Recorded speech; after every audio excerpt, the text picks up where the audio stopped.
Hola. Bueno, buenas tardes a todos y todas.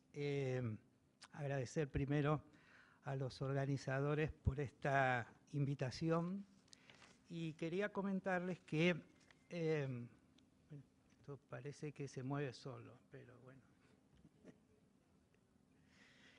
bueno. Decía que yo también voy a trabajar en la misma línea que Elisa planteaba recién, que es un conjunto de análisis y reflexiones que se derivan de una experiencia de más de 16 años en la formación de profesores universitarios y también en investigaciones que hemos realizado en esa misma dirección. De manera que la preocupación que mueve a esta participación tiene que ver fundamentalmente cómo se forman y a través de qué propuestas los profesores de las universidades. No necesariamente los profesores que van a trabajar en la formación docente, sino los profesores que enseñan en las distintas carreras de las que forman para las distintas profesiones. Y una cuestión de arranque que me parece importante plantear es, bueno, algo que ya en varios grupos de investigación compartimos, y es que, como decía recién Elisa, si no, no la usamos. Como decía recién Elisa, la preocupación por la formación específica de los docentes de las universidades es un tópico relativamente reciente en el desarrollo de la pedagogía y de la formación. Podemos pensar en 20, 25 años atrás, no mucho más, salvo algunas experiencias de estas unidades de pedagogía que mencionaba Elisa recién, pero más fuertemente, yo diría en los últimos 20 años, empieza en nuestro país una fuerte preocupación por, bueno, este docente que accede a su lugar de trabajo por su conocimiento técnico en torno a digamos, su profesión, se convierte en algo que se necesita, que es en un enseñante de su profesión. El panel se llama Calidad y Pertinencia, y yo creo que todos, cuando me puse a pensar esta ponencia, me acordé de un diálogo muy interesante que aparece en Alicia a través del espejo, de Lewis Carroll. Y no sé si ustedes recuerdan que en esa historia había un personaje que se llamaba Humphrey Dunphy, y Humphrey Dunphy decía, cuando yo empleo una palabra, con el mismo, dijo Humphrey Dunphy, con el mismo tono despectivo, esa palabra significa exactamente lo que yo quiero que signifique. Ni más ni menos. La cuestión es saber, dijo Alicia, si se puede hacer que las palabras signifiquen cosas diferentes.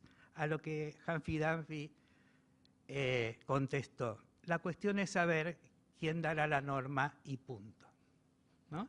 Entonces digo, en esta polisemia de pensar la calidad y la pertinencia que están utilizadas en nuestra terminología pedagógica, yo voy a decir desde dónde pienso estas dos ideas. Por un lado, en torno a algo que un colega brasilero, José Díaz Sobrino, afirma que tiene que ver con una situación contextual. Como ustedes ven, dice, en los países ricos se ha puesto en el centro de la agenda el tema de la calidad, juntamente con la evaluación, la acreditación y garantía de calidad, pero promoviendo importantes cambios semánticos. De un modo especial, los países hegemónicos ahora practican y proponen criterios de calidad sin considerar las dimensiones políticas y sociales de los sistemas. Hago un alto ahí y digo, por ejemplo, pensemos en la utilización o la aplicación de todos los instrumentos que surgen a partir del informe PISA, utilizados en contextos que poco y nada tienen que ver con en los contextos donde estos instrumentos fueron efectivamente diseñados. La otra cuestión, entonces, una primera cuestión que quiero plantear es, la calidad no me parece que sea un absoluto. La calidad no es un universal. La calidad está vinculada al contexto en el cual la pensamos. Y la otra cuestión es la pertinencia. Hay muchas también definiciones acerca de pertinencia. A mí me parece interesante esta, que se refiere al grado de correspondencia que existe entre los fines de una institución y los requerimientos de la sociedad. Es decir, yo creo que la pertinencia en la formación del docente universitario no se puede pensar al margen de qué es el profesional o de cómo pensamos que debe ser ese profesional que se está formando en la universidad. Y en este sentido, para analizar estas cuestiones, yo voy a tomar dos referencias que me parecen necesarias. Lo que he denominado digamos, el modelo dominante hoy en la enseñanza universitaria, que no es uniforme a todos, pero que por eso lo menciono como dominante, como algo que se ve muy frecuentemente, y el contexto de la universidad, que yo creo que, y esto lo voy a trabajar dentro de unos minutos, la universidad de masas que ha adoptado, digamos, el sistema escolar como referencia de organización institucional y que me parece que también va permeando con esa forma de presentar su organización determinadas prácticas en la enseñanza universitaria.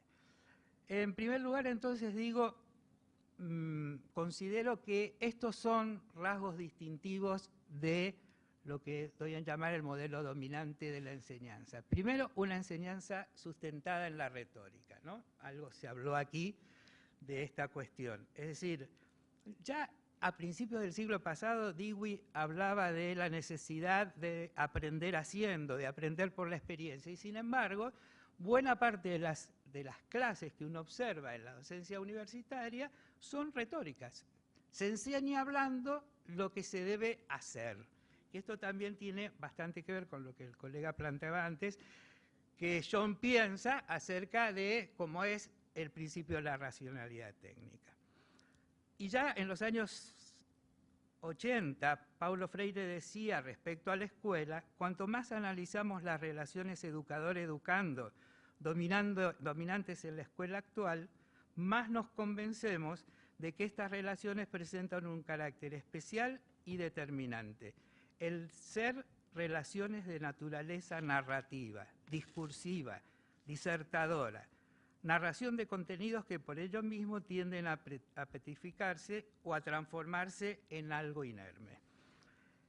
Otra de las características que me parece importante destacar en este modelo de la enseñanza universitaria, que es el que uno observa como más habitual, es lo que una colega mexicana llama el docente como concesionario autorizado de la verdad.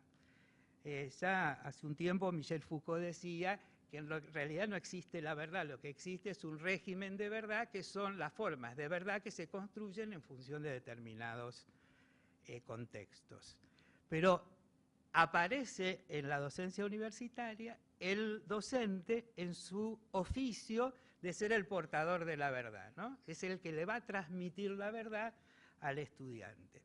Y acá quiero hacer mención a una investigación que hicimos en torno a las relaciones de poder en el aula universitaria, que tomamos como focalización los exámenes, y trabajando en una encuesta, le preguntamos a los alumnos, entre otras cosas, si en los exámenes seguían las posiciones teóricas de sus cátedras o se permitían plantear posturas alternativas.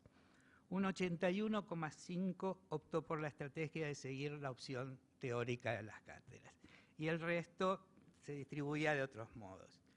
Y en el análisis de entrevistas de tipo cualitativo encontramos algunas cosas como esta. Dice una estudiante: sigo las posiciones teóricas de la cátedra, de otro modo no aprobás, y la idea es recibirse, ¿no?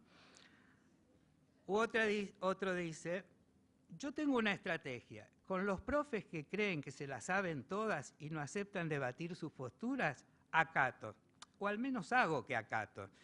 Y cuando hay espacio para el debate, aprovecho para discutir en el buen sentido.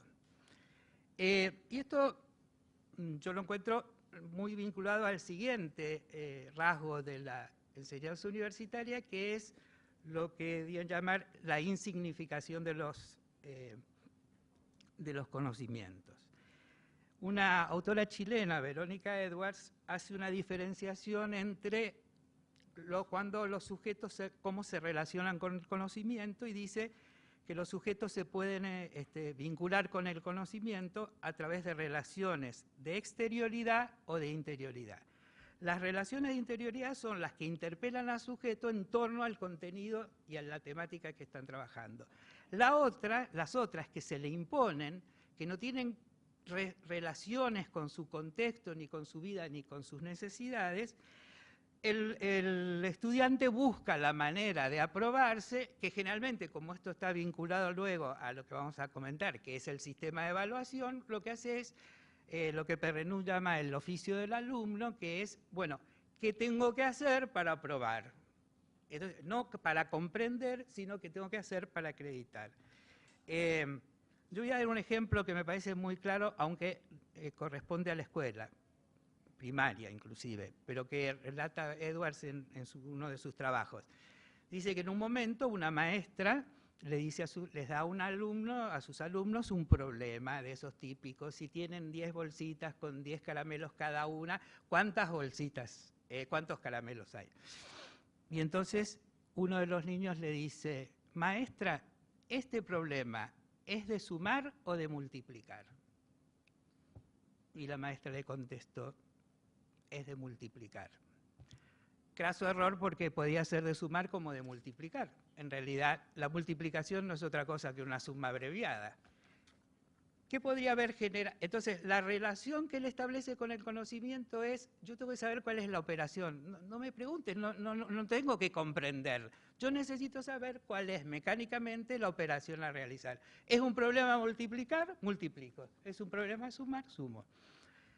¿Cuál hubiera sido una intervención distinta para promover el análisis crítico? Probá cuál de las dos pueden resolver el problema. Esto me parece que, digamos, son estas características. Otra, sobre la cual no voy a abundar porque es habitualmente tratada en muchos trabajos, pero que no está bien resuelta todavía en las universidades, es la vinculación teoría-práctica. Y acá solamente voy a dar un ejemplo de algo que me relataban en una investigación los profesores de una de nuestras facultades en la universidad. Los profesores dividen su tarea entre trabajos prácticos y clases teóricas. Ahora, en esa facultad, los alumnos primero tienen que aprobar los trabajos prácticos para después rendir los exámenes teóricos.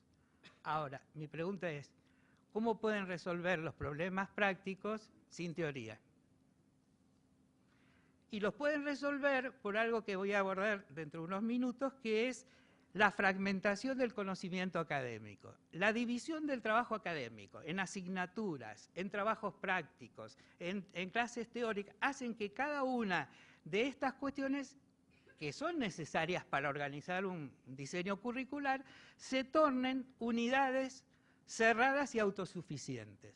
Y en la medida que son cerradas y autosuficientes, no hace falta un conocimiento. Entonces, lo que hay que resolver es la cuestión planteada en esa unidad. Por eso nos ocurre muy a menudo que decimos: pero ¿cómo estos alumnos no saben algo si cruzaron tal materia? Y porque el conocimiento se presenta de un modo tan fragmentado que no necesita, es como el otro alumno, no necesita saber cómo se resuelve el problema. Con que le digan si es de sumar o multiplicar, ya está. Y piensen cuántos alumnos de los que transitan nuestras aulas universitarias resuelven muchas cosas así. Cuando en esta investigación le preguntábamos acerca de los exámenes, nos decían: mira, vos tenés que resolver el problema de examen, después no te acordás de nada de lo que estudiaste, ¿no? Esto bastante habitualmente. Y a esto contribuye fuertemente algo que yo denomino la concepción externalista de la evaluación. O sea, la evaluación no aparece como un aspecto dentro del proceso de enseñar y de aprender, sino aislada absolutamente, sí, aislada de el proceso de enseñar-aprender. Y entonces podemos encontrar esto que surge en una observación. Dice la profesora el primer día del curso: ¿qué esperan de este curso? Nadie contesta. ¿Podrían pensar qué esperan de este curso? Entonces una alumna dice: yo quisiera saber cómo será la evaluación. Y entonces la profesora dice: ¿hay otros que quieran saber cómo será la evaluación? Todos levantan la mano. Y entonces le pregunta a la primera alumna: ¿y para qué quisiera saber cómo será la evaluación? Para saber a qué atenerme. Entonces, en este sentido, yo creo que hay un interesante trabajo sobre la construcción del oficio del alumno, que es el de Perrenú, y Perrenú dice: en realidad los alumnos lo que aprenden es a distinguir qué los profesores esperan de cada uno de ellos. Y en función de eso desarrollan sus estrategias para lograr sus propósitos. Entonces, no es necesario, y yo creo que esto es fundamentalmente un problema de cómo nosotros presentamos la evaluación. Y muchas veces decimos: alumnos críticos, reflexivos, creativos, etc. Y después le decimos: ¿cómo definió fulano tal cosa? Entonces, el alumno dice: bueno, ¿qué me pregunta esta definición? ¿Qué tema le gusta al docente? Bueno, voy a hablar de este tema. Muy, muy brevemente, porque acá me indicaron que tengo 2 minutos y ya pasé 1.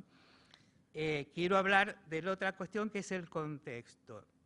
Yo quiero hoy, y ayer escuché en muchas oportunidades, que se hablaba de la escuela como digamos, la aparición del cumplimiento de esta utopía que era la igualdad de posibilidades. Y la escuela pública aparece como la oportunidad de una mayor justicia. Y yo en este sentido voy a diferir. La escuela nace en la etapa, digamos, preindustrial, a partir de la necesidad que tenía la industria de contar con obreros calificados que cumplían ciertas funciones. Y esto, que no es invento mío, Adam Smith lo decía muy claramente en uno de sus postulados, en uno de sus trabajos. Entonces, este era uno de los objetivos. El otro objetivo era que en ese momento nacían los Estados-nación y era necesario homogeneizar las poblaciones en torno a ciertas identidades. Y un tercer elemento tiene que ver, sí, con los principios de la Ilustración acerca de la igualdad y demás. Pero ¿cómo esta cuestión política se traduce al funcionamiento de la escuela? Y después voy a decir en torno a la universidad. Con la idea, basándose en el viejo adagio de Comenio, que decía: enseñar a todos todos. El problema es que enseñar a todos todos, que hablaba de un derecho a educarse, se transformó en un modelo de fabricación que es que todos hagan todos de la misma manera, al mismo tiempo, en el mismo horario, etcétera, etcétera.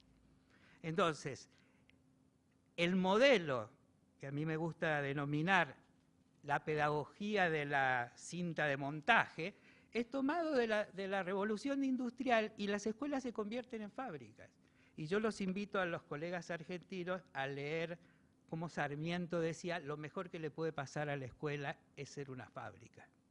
O sea, la idea de la fabricación en serie no da lugar a un sujeto, ¿no es cierto?, con iniciativa, reflexivo, crítico, etc. Entonces nos hartamos de poner en nuestros programas, formar profesionales críticos y reflexivos, y después lo que generamos son prácticas reproductivas que tienen mucho que ver con este contexto. Y la universidad, y con esto termino, o sea, termino porque no me dejan seguir, en realidad. No pensaba hablar de otras cosas más, pero después con esto termino. Van a hacer preguntas sí, y sí. va a poder desarrollar. La pregunta que pueden hacerme a mí Claro. es: ¿cómo seguía todo lo demás? Y yo aprovecho y contesto. No, quiero decir, la universidad, antes de ser lo que es hoy, que para mi gusto es una escuela, y una mala escuela, la formación profesional tenía otra característica. Aquel que quería ser un profesional le pedía a alguien que lo era acompañarlo para aprender el arte de la profesión. Y llegaba un momento en que él lo presentaba frente a su correspondiente gremio y decía: fulano ya está en condiciones de ser médico, abogado, ingeniero. Y nadie ponía en tela de juicio porque él había sido su tutor. Ahora nosotros inventamos todos estos artefactos de evaluación, de control, etcétera, y la escuela, y la universidad era un lugar donde se debatía.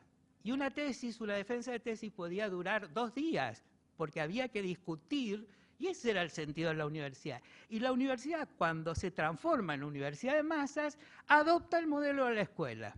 Y yo creo que mientras la universidad siga en ese modelo, va a ser muy difícil generar lo que John, y el colega hablaba de John, y yo pensaba hablar un poco de eso, llama el aprendizaje tutelado.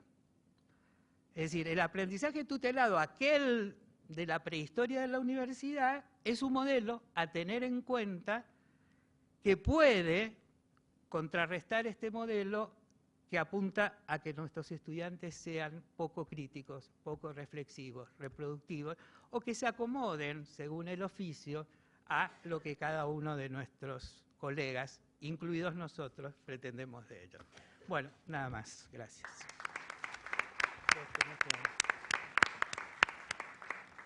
Pásame el papelito sensor. Así se lo puedo pasar cuando lo necesite Perla, para Perla. Sí.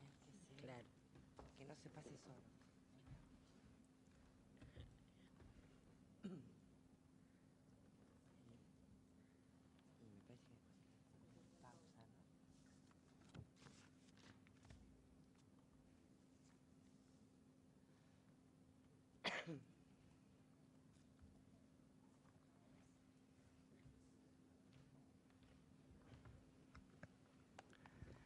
Bueno, buenas tardes a todos, a todas, a los que están aquí, a los que están en las provincias.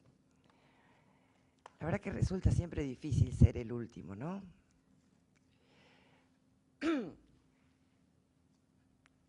Yo tenía una propuesta que parece diferente a lo que han planteado los colegas y la verdad que me parece que no lo es tanto.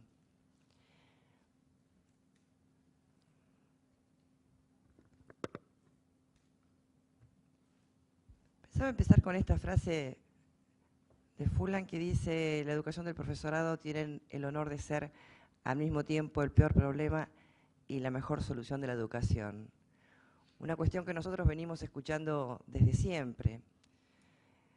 Quiere decir que cada vez que hay un cambio curricular, cada vez que hay incluso una gestión de gobierno diferente, el primer planteo es modificar la ley de educación, el diseño curricular, porque en realidad ninguno de los docentes sabe muy bien qué es lo que hay que hacer para enseñar a los estudiantes, porque los resultados no son lo que todos esperamos y que en principio hay que cambiar el diseño curricular de formación, pero además a todos los que están ya en las aulas hay que capacitarlos, hay que reconvertirlos, hay que iniciar alguna clase de formación continua y formación permanente.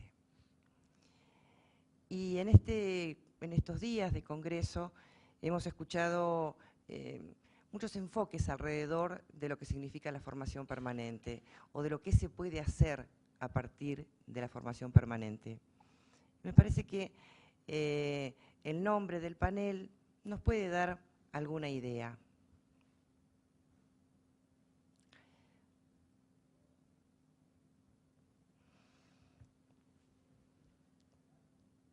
¿Cuáles serían, la verdad, aquellas posturas potentes alrededor de las cuales se podría pensar en generar modelos institucionales relativos a la formación permanente que dieran respuesta a los problemas que también supuestamente tiene la formación inicial?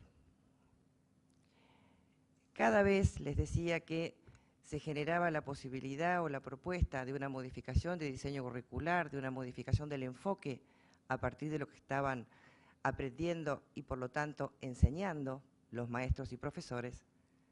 Se partía de la generación de respuestas habitualmente instrumentales, habitualmente dirigidas a un colectivo, a un pequeño grupo para que después se transmitiera en cascada.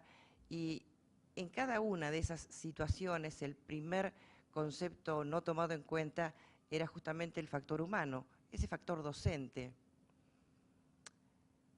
que tenía como carga ser el responsable de todo lo que pasaba, responsable de los cambios que había que lograr, que además estaba sobrecargado por la tarea previa, por la culpabilización que se hacía de él, que estaba obligado en escasos tiempos habitualmente, y todos los colegas argentinos que están aquí saben que la instalación de una reforma curricular suele exigir a los docentes que en ese mismo año de instalación de reforma se produzcan en él todas las transformaciones internas, las transformaciones de conocimiento, de postura, de cambio de paradigma,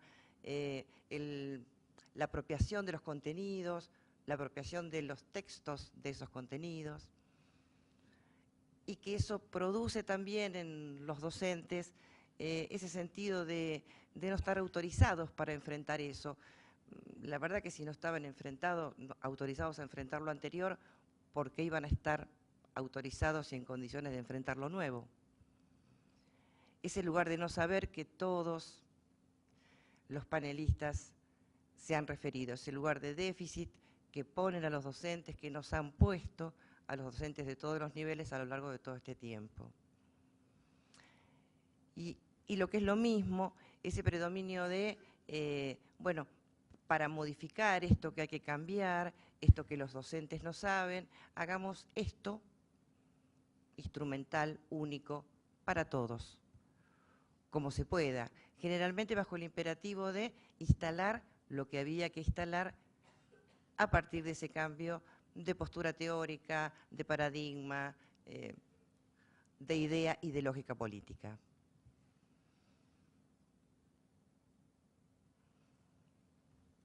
Pero pensando en lo que hemos estado escuchando a lo largo de estos 2 días, este panel se llama Calidad, Pertenencia y Equidad. ¿Cuál es el mejor modelo institucional? ¿Cuál sería el más potente modelo institucional de calidad y de pertinencia para la formación permanente?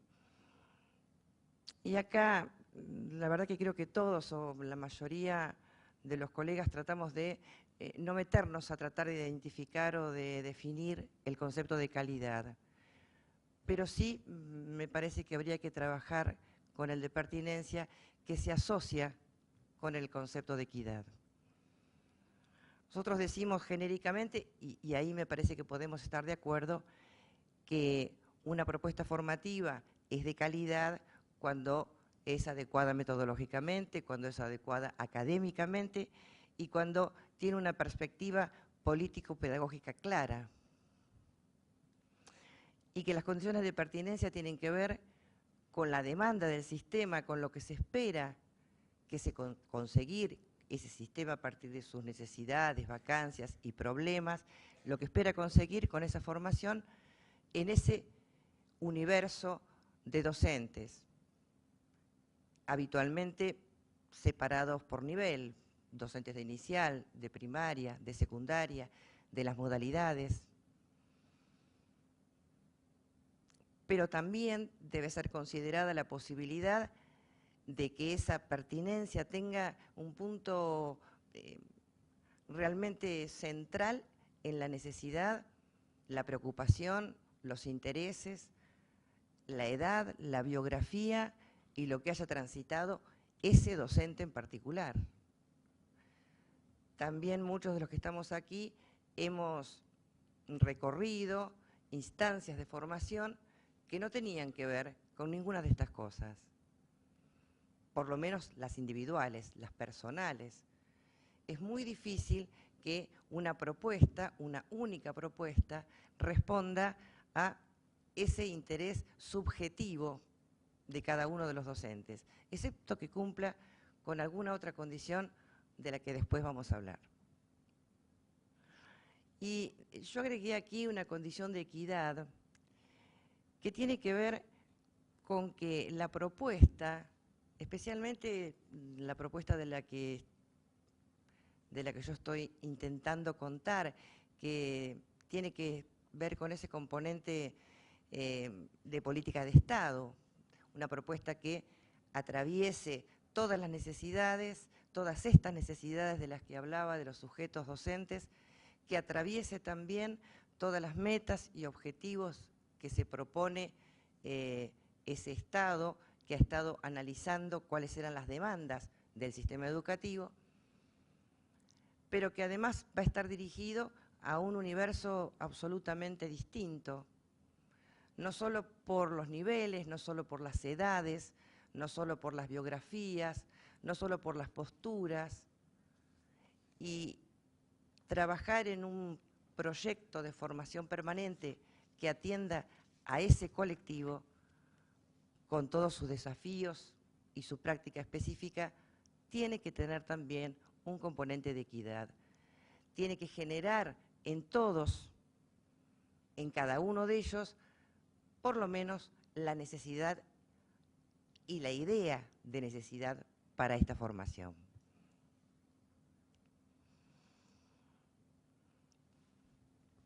Pero en realidad, con esta aproximación, con estos primeros datos, de lo que queríamos hablar era de los modelos institucionales.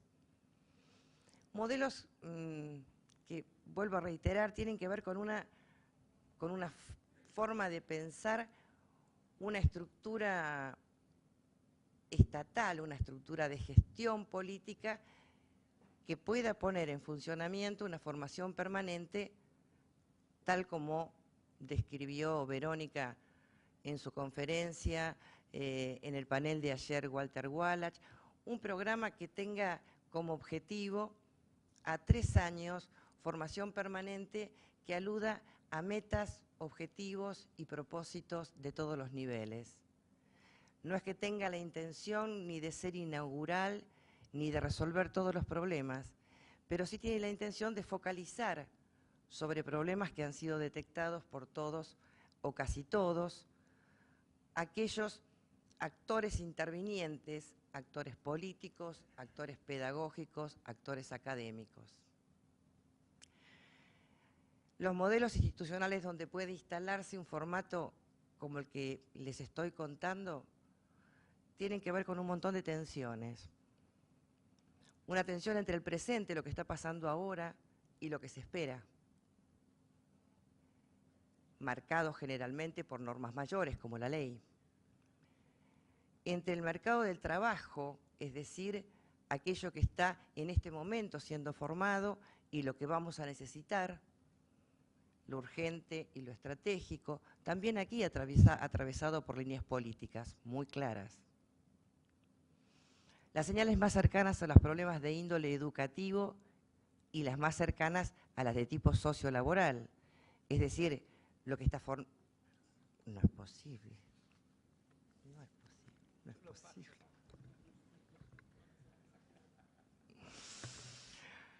Se va volando. Lo intento, juro que lo intento. Es que si no se nos van ellos. No, es cierto, es cierto. Perdón, me apuro. Las perspectivas e intereses diversos de los diversos actores, de los distintos actores del sistema, y el modelo instrumental o el modelo de desarrollo, elegido el modelo de desarrollo para poder hacer todo esto que nos estamos proponiendo. De estos modelos institucionales esperamos que respondan, como decíamos antes, al problema detectado, es decir, que le sirva al sistema, que resulte interesante, que resulte convocante, motivador para ese sujeto de la formación. Y de los modelos institucionales se abona a que las propuestas incluyan el intercambio y el trabajo colaborativo situado en las instituciones y puedan anclar estos modelos también en los niveles para los que se forma, y aquí me estoy refiriendo específicamente a el subsistema de formación docente. El modelo institucional que propone y ejerce esta política educativa tiene determinados principios que hacen factible y posible su instalación. Ellos son la construcción federal, la elaboración participativa de normas, la atención a los diferentes niveles y alcances de concreción de la política, los recursos financieros y la institucionalidad y la instalación del proceso. ¿Qué quiere decir esto? Que un modelo que proponga la formación permanente, que tenga en cuenta pertinencia, calidad y equidad, tiene que reunir como componentes básicos una construcción entre todos, una construcción colectiva que tiene que ver con la construcción que acompaña un proyecto político nacional, que es refrendado por un proyecto político de cada una de las provincias, que tiene un ida y vuelta obligado a través de recursos gremiales y todos los recursos que tenga cada una de las jurisdicciones para poder escuchar cuáles son los problemas que las jurisdicciones presentan, que además tenga por detrás el recurso del Estado Nacional y no solo el recurso financiero, que ya es absolutamente importante, sino la estabilidad de ese recurso y la propuesta de instalación a través de todos sus actores institucionales, supervisores, directivos, docentes, formadores de formadores, y en el caso de este programa, los estudiantes de formación docente, para la instalación más allá de estos 3 años de este proceso. Como me enseñaron, voy pasando rápido. ¿Cuáles son los desafíos? En principio, un desafío, un imperativo ético, el cumplimiento de la Ley de Educación Nacional. Hay 2 artículos que no podemos soslayar y que tenemos que leer y releer todas las veces. El primero, que la capacitación es un derecho y una obligación de los docentes, artículo 67. Y el otro, el artículo 73, garantizar y revalorizar la formación docente como factor clave del mejoramiento de la calidad, ofreciendo diversidad de propuestas y dispositivos para la formación posterior a la formación inicial que favorezca el desarrollo profesional de los docentes de todos los niveles y modalidades de la enseñanza. Hay otro montón de compromisos que queremos lograr, y yo no sé si se ve, si se lee bien, un poco como una especie de imperativo, de apelación, que si hubiéramos tenido el tiempo de transmitirles algunos de los testimonios de los que están atravesando este primer año del Programa Nacional de Formación Permanente, nos transmiten cosas como esta. Como en toda tarea humana, parte del éxito depende de la apropiación de sentidos, de la identidad de discursos, de la correcta y eficaz transmisión de los propósitos.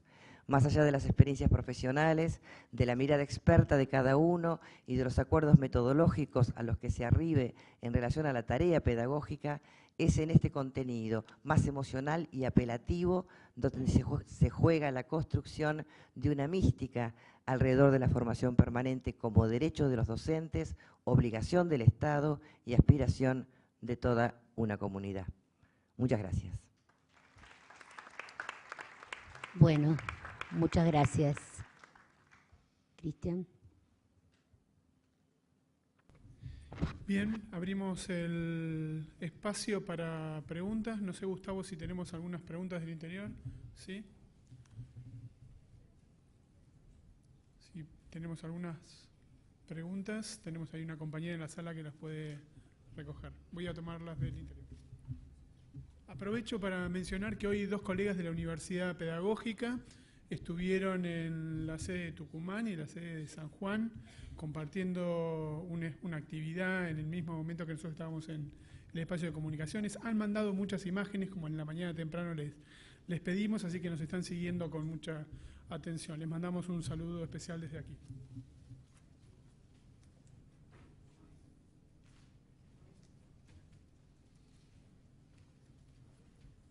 Bien, para el panel en general, ¿cómo innovar desde los institutos cuando no hay voluntad política?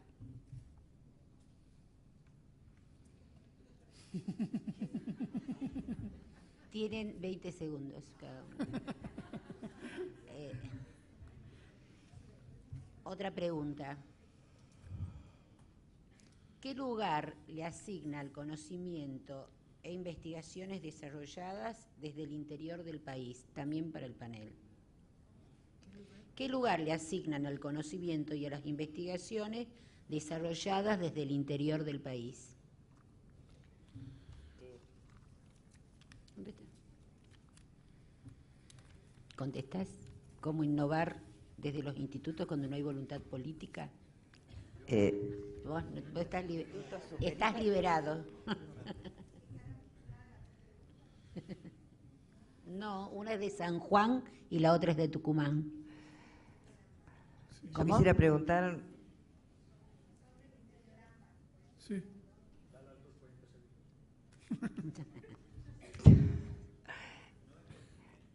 ¿Se está refiriendo a los institutos de formación docente? Sí, claro. Hay también universitarios, sí. La verdad que este programa tiene una enorme voluntad política. Yo no pude, y lo lamento realmente, hablarles de la construcción que significó la puesta en marcha en un año de un programa que involucró, como lo contaron los compañeros y la directora ejecutiva, que involucra no solo al 1.000.000 de docentes, que va a involucrar al 1.000.000 de docentes a lo largo de 3 años, sino que involucró una construcción desde cada una de las provincias, con equipos provinciales de todos los directores de nivel, los referentes políticos, o sea, el ministro y los subsecretarios, en la construcción de este armado. Primero la selección del universo, 33% para esta primer cohorte, luego las reuniones con los supervisores y directores, la formación virtual de los directores a través de un acompañamiento de capacitadores para que pudiera generarse esta mística de trabajo alrededor de la formación. La verdad que la voluntad política está expresada en la propia 201, en la propia regulación, que es del Consejo Federal, 25 ministros, los 24 más el ministro nacional, y después replicado en cada una de estas mesas de trabajo que se repitieron a lo largo de todas las semanas en sus provincias y mensualmente con los referentes nacionales. Es posible que haya resistencia, si eso es a lo que se refieren, a que todos los docentes, sobre todo en el caso de los institutos, docentes, directivos y estudiantes de la formación docente, trabajen juntos en esta tarea de construcción de una formación permanente sobre los problemas que tiene la formación y los problemas que tienen los niveles. Pero me parece que voluntad política hay y mucha. ¿Alguien más quiere decir algo? La otra pregunta se las releo. ¿Qué lugar le asignan al conocimiento y las investigaciones desarrolladas desde el interior del país? Como dijo Pablo, voy a aprovechar ahora este ratito para decir algunas cosas que no pude decir antes, ¿no? Entonces me parece que la pregunta es muy general y yo voy a tratar de ser específica con una experiencia nada más, ¿no? Es decir, una experiencia en formación de docentes universitarios que nosotros sabemos que a partir de la década del 90 el tema de la formación del docente universitario se ha trasladado a una instalación de programas de posgrados estructurados en maestrías, especializaciones, que en nuestro país tuvieron un desarrollo más tardío que en otros lugares como Brasil, por ejemplo, o México. Bueno, pero no voy a referirme específicamente a esto, sino voy a referirme a una experiencia de la Universidad Nacional de San Luis, en un trayecto curricular sistemático de animación de innovaciones en educación superior, donde el conocimiento, dicen conocimiento e investigación, donde se pone en manos de sus docentes la posibilidad, a través del trayecto, ¿no?, la posibilidad de generar conocimiento acerca de que es enseñar y aprender en la universidad, y se les da a la vez herramientas para que ese conocimiento sea un conocimiento revalorizado por la misma institución. Porque una de las características de la universidad es justamente la falta de reconocimiento del conocimiento científico, del conocimiento pedagógico como científico. Y este no puede quedar solo en manos de los pedagogos, sino que es otra de las armas, de las estrategias para la renovación de la calidad, la renovación de la enseñanza universitaria de calidad y pertinencia. Entonces, este trayecto curricular estuvo organizado alrededor de las prácticas que desarrollan algunos docentes universitarios, reconocidos así por su misma comunidad académica. Entonces, en el trayecto de formación se identificaron 6 experiencias de cátedras que eran consideradas como de buena enseñanza por sus mismos colegas, y alrededor del análisis de esas prácticas se desarrollaron 2 núcleos temáticos. Un núcleo que tenía como eje las dinámicas institucionales, y a través de un marco teórico se permitía y se posibilitaba que los estudiantes fueran adquiriendo herramientas para analizar las condiciones institucionales en que se desarrollaban esas cátedras, ¿no? Es decir, cuál era el contexto institucional, cómo se relacionaban los grupos, cuál era su historia, la historia de formación de esas cátedras, y por otro lado también se trabajaba alrededor de las innovaciones en didáctica universitaria. Entonces, ahí el foco eran las prácticas de enseñanza, esas 5 o 6 cátedras en estudio, y a la vez se instrumentaba, se trabajaba con herramientas para la investigación pedagógica. Luego, a través de un laboratorio en que se analizaban estas distintas prácticas, se podía reconocer, por un lado, cuál era el perfil de prácticas innovadoras en la universidad que esa institución podía sostener, no la que llevaban los pedagogos, sino las que esa institución podía producir, y se habilitaba a esos docentes que eran químicos, ingenieros, médicos, etcétera, a trabajar con herramientas pedagógicas y a desarrollar procesos de animación de esas prácticas en esa institución. Y en este sentido decimos que trabajábamos con la centralidad en la enseñanza, con la posibilidad de historizar las prácticas de esos docentes, revalorizar esas prácticas, desarrollar procesos de animación genuinos, y por otro lado también articular la teoría y la práctica en manos de docentes universitarios para su formación pedagógica. El conocimiento era un conocimiento situado, un conocimiento propio, y a su vez un conocimiento legitimado por la misma institución universitaria. Hola.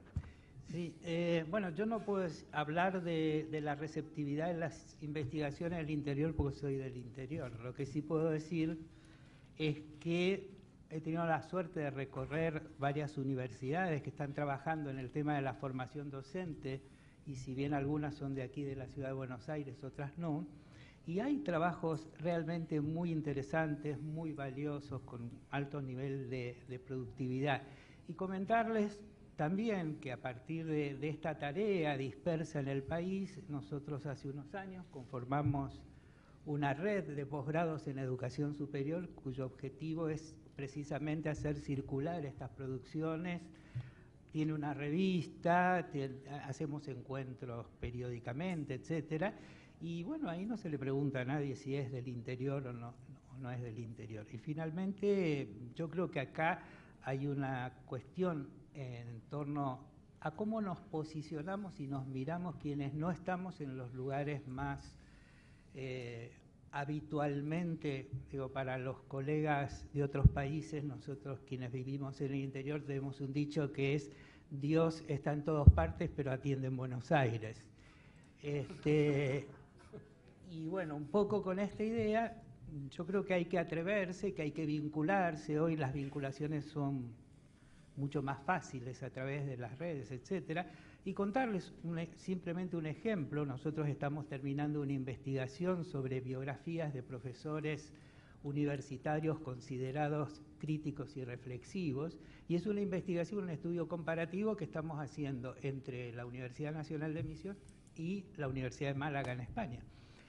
De manera que me parece que lo que hay que hacer es trabajar colaborativamente, y hay que posicionarse con lo que uno pueda ofrecer y aprender de lo que otros nos puedan enseñar.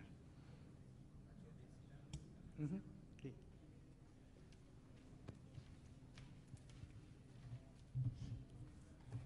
Bien, me toca cerrar la jornada, pero quisiera, sin convertirme en un... Voy a hacer los comentarios.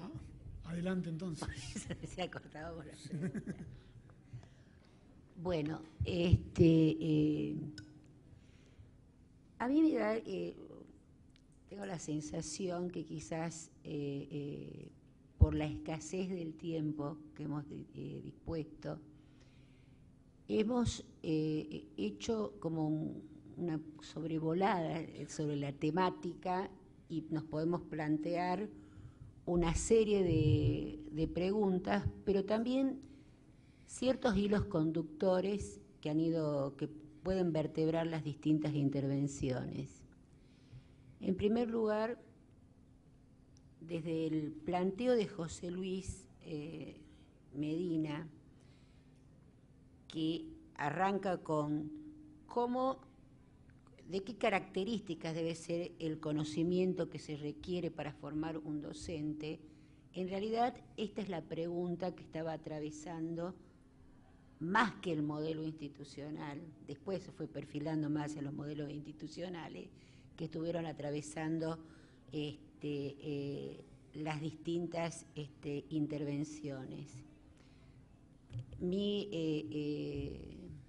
comentario, como cualquier comentario, no va a ser neutral, es explícito.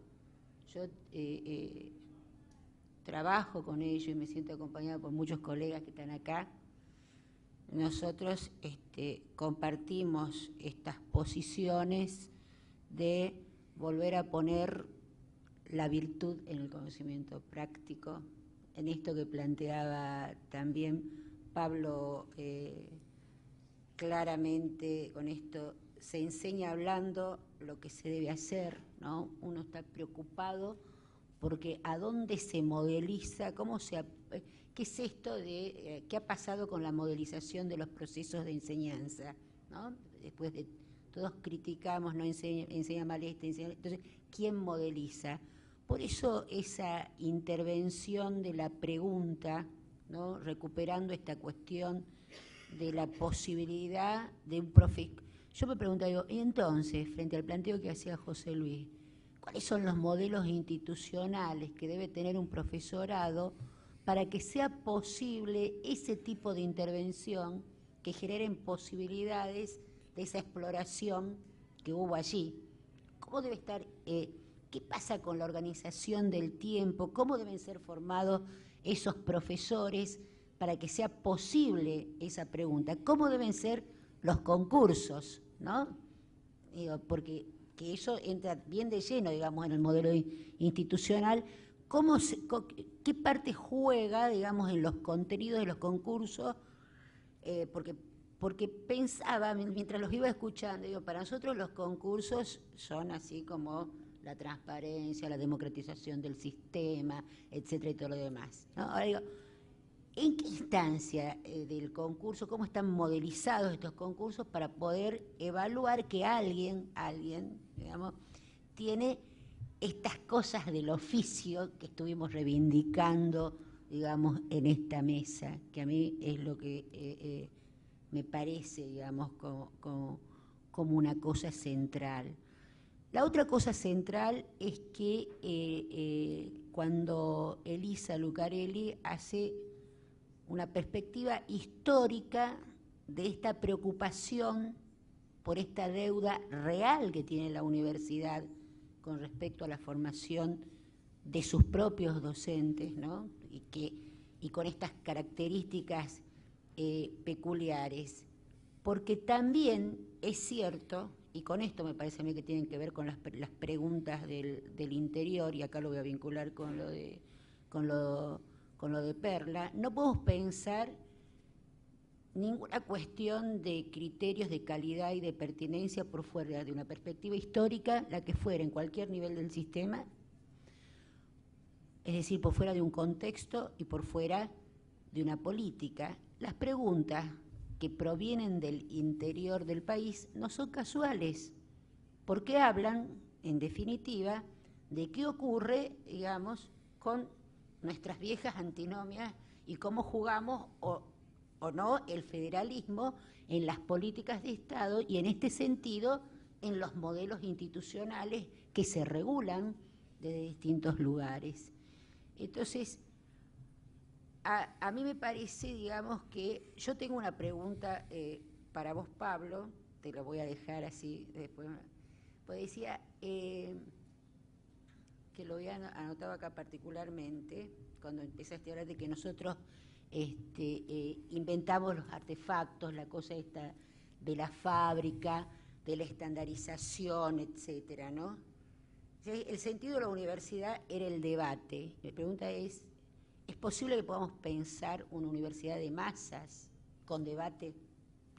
¿Es posible que podamos pensar una universidad de masas dando la posibilidad a la exploración? Digamos, ¿es posible que podamos pensar una universidad de masas que acredite el oficio? ¿Es posible que podamos pensar una universidad de masas a donde el espacio del no saber, como lo planteaba José Diga, pueda comparecer? ¿Es posible que nosotros los pedagogos aprendamos, lo voy a decir así, no en lenguaje, nos podamos bancar, que no tengamos que explicar tanto los procesos, como ese docente dijo, que no sabía por qué lo hacía, pero sabía su oficio, sabía poder interpretar esas hipótesis. A lo mejor quizás hay ciertos procesos que de tanto desagregarlos los terminamos perdiendo y a lo mejor tengamos que fijarnos más en condiciones más globales, más estructurales. Pero estoy hablando, no estoy hablando de todo el concepto, también cómo era esa aula, ¿no? Que ese sujeto estudiante no tenía temores. Ese docente se permitía también, aunque no supiera desde qué teoría cognitiva estaba ocurriendo, porque él podía explicar las hipótesis y como siempre le hablamos con una amiga presente, cuánta epistemología hace falta para poder ser maestro, ¿no? Digo, y cuánto nos falta de oficio para que nuestros niños aprendan. Entonces, me parece que hay un gran desafío, que tenemos que seguir pensando en la calidad y la pertinencia de los modelos institucionales fuertemente. Creo que el tema de la organización del tiempo y de los sujetos, digamos, cómo se vinculan, cuánto tiempo tienen que estar juntos docentes y profesores, y esos procesos de interacción y cómo son esos modelos, son una de las grandes cosas que tenemos que empezar a discutir. La relación entre diseños y modelos organizacionales también, ¿no? ¿Cuántos niveles de prescripción curricular? Todo este tipo de cosas están rondando alrededor de esto que estamos hablando acá con calidad y pertinencia de los modelos institucionales respecto de la formación permanente del profesorado, que para mí incluye la formación inicial, pues hablamos de procesos de formación permanente, pero creo que debemos justamente, como decía Elisa, la función primordial es la enseñanza y creo que nos tenemos que centrar, y de esa perspectiva es como acogemos la investigación y acogemos a la extensión. Lo estoy hablando también desde la perspectiva universitaria, ¿no? Porque, como bien lo decía Elisa, cuando los concursos universitarios hay un privilegio de las instancias de investigación sobre la cuestión docente. Entonces, esto también está marcando y estamos formando futuros docentes, etcétera, de las más diversas maneras. Así que yo quiero agradecer haber compartido con estos colegas la invitación de todo el equipo organizador y la presencia de todos ustedes, como dije, de los que están acá y de los que nos están escuchando en el resto del país. Gracias, Cristian. Te dejo a vos. Bueno, un aplauso para ellos. No quisiera cerrar la jornada sin hacer un brevísimo comentario y sin usurpar el lugar de los panelistas. Me tocó, como a otros varios compañeros, ser miembros del comité organizador del Congreso y de participar de la evaluación de los trabajos que recibimos, y hubo 217 trabajos que se aprobaron, más otros tantos que en Tucumán y en las Santiago y San Juan y otras sedes han presentado, digamos, para la presentación en cada una de las sedes. Ahí todo ese material está público en el sitio del Congreso. Ahí hay 217 trabajos que a nosotros nos llamó mucho la atención la significación que tenía. O sea, nosotros tuvimos una excelente percepción de experiencias, de relevamiento de experiencias, de sistematización de conocimiento que valdría la pena aprovechar, sistematizar. Alguien decía en la mesa que a veces el desarrollo del conocimiento sobre la formación docente está limitado por lo poco que tomamos los conocimientos de los propios docentes para desarrollar la profesión. Ahí hay un excelente material que está público, está ahí disponible. Afortunadamente el Congreso fue organizado también por el Programa Nacional de Formación de Profesores, que dispone desde ya de ese material y que podrá contar con él para pensar y seguir pensando cuestiones que están sucediendo en el resto del país y más allá del país, porque también las experiencias que han llegado de distintos lugares del mundo permiten pensarnos respecto de lo que nosotros mismos estamos haciendo. Así que bueno, sin más que eso, cerramos la actividad del día de hoy. Mañana retomamos a las 9 de la mañana con una sesión de comunicaciones, la última ya del Congreso, es decir que aquí a esta sala vamos a venir recién a las 11 de la mañana cuando Marta Souto dicte su conferencia Identidad y Reflexión Profesional en la formación permanente del profesorado. Esta noche tenemos una celebración, así que si llegamos un poco más tarde, es que estuvo buenísimo, ¿sí? No, vamos a estar temprano a las 9 como corresponde. Así que hasta mañana y nos despedimos también de los colegas en el resto del país que han estado siguiendo el Congreso.